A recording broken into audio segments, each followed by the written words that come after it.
चक्रवर्ती, बोस, सैनी, कक्कड़, पाटिल, गुप्ता, पाल, कश्यप, अहितान, राजौरा, पटेल, गडकरी, चौहान, चौबे, धनगढ़, गौडबोले, सिंह, जेटली, शेखावत, अय्यर, चक्रवर्ती, बोस, सैनी, कक्कड़, पाटिल, त्यागी, गुप्ता, पाल, कश्यप, राजौरा, अहितान, पटेल, गडकरी, चौटाला, यादव, पटनायक, ब्ला ब्ला ब्ला ब्ला ब्ला ब्ला ब्ला। दुनिया में सबसे अधिक जातियां भारत में पाई जाती हैं, लेकिन प्राचीन भारत में ऐसा कोई प्रमाण नहीं है कि उस समय जाति व्यवस्था थी। उस समय वर्ण व्यवस्था का तो प्रमाण मिलता है, लेकिन जाति व्यवस्था का कोई प्रमाण नहीं मिलता। अगर प्राचीन काल में जाति व्यवस्था होती तो राम जी का नाम ठाकुर रामचंद्र सिंह होता, रावण का नाम रावण शर्मा होता और कृष्ण का नाम कृष्णचंद यादव होता, लेकिन ऐसा नहीं है। हिंदुओं के 4 वेद, 18 पुराण, 108 उपनिषद और पंचम वेद के रूप में मान्यता प्राप्त महाभारत जैसा ग्रंथ है, उसमें हजारों कहानियां हैं। हजारों कहानियों में कई हजार पात्र हैं। उनमें से किसी भी पात्र के नाम के पीछे जाति सूचक शब्द नहीं है। इससे यह बात तो सिद्ध होती है कि प्राचीन काल में भारत में जाति व्यवस्था बिल्कुल नहीं थी। फिर ये जातियां आई कहां से?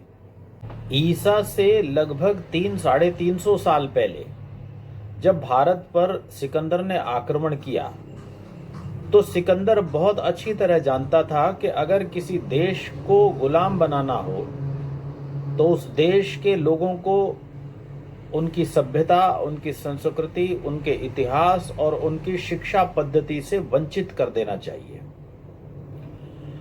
सिकंदर ने जाते समय अपने सेनापति सेल्यूकस को यह काम सौंपा कि वो भारत के गुरुकुलीय व्यवस्था को ध्वस्त कर दे।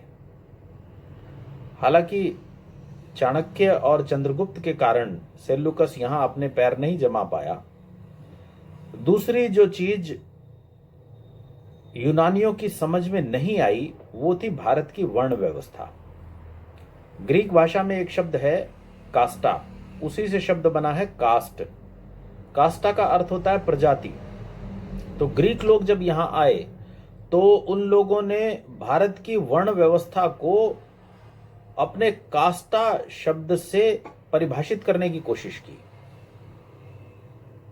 लगभग 1000 वर्ष के बाद जब भारत पर पहला मुस्लिम आक्रांता मोहम्मद बिन कासिम आक्रमण करता है तो मोहम्मद बिन कासिम भी इस बात को बहुत अच्छे से जानता था जो सिकंदर जानता था कि जिस देश को गुलाम करना हो उस देश के लोगों को उनकी सभ्यता, उनके इतिहास, उनकी संस्कृति से वंचित कर देना चाहिए।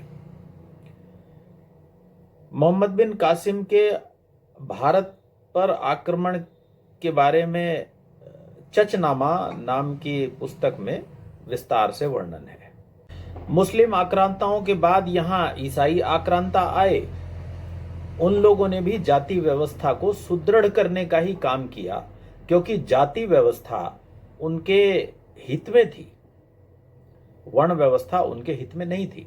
भारत का समाज जितनी अधिक जातियों में विभक्त हो जाए उतना विदेशी आक्रांताओं के हित में बात थी। इसलिए उन्होंने जाति व्यवस्था को उभारा।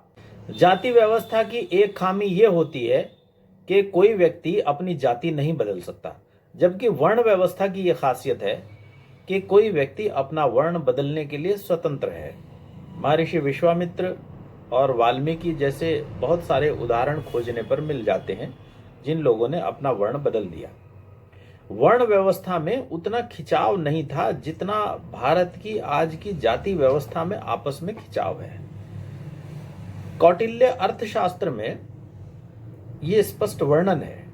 कौटिल्य कहता है कि राजा के पास ब्राह्मण, क्षत्रिय, वैश्य और शूद्र चारों सेनाएं होनी चाहिए।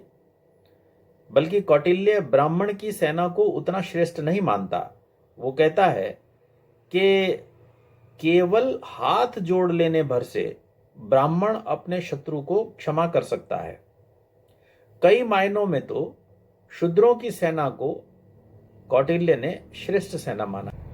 अंग्रेजों ने तो भारतीयों को इतनी बुरी तरह जातियों में विभाजित किया कि ब्रिटिश काल में 2378 जातियों में हिंदू विभाजित थे।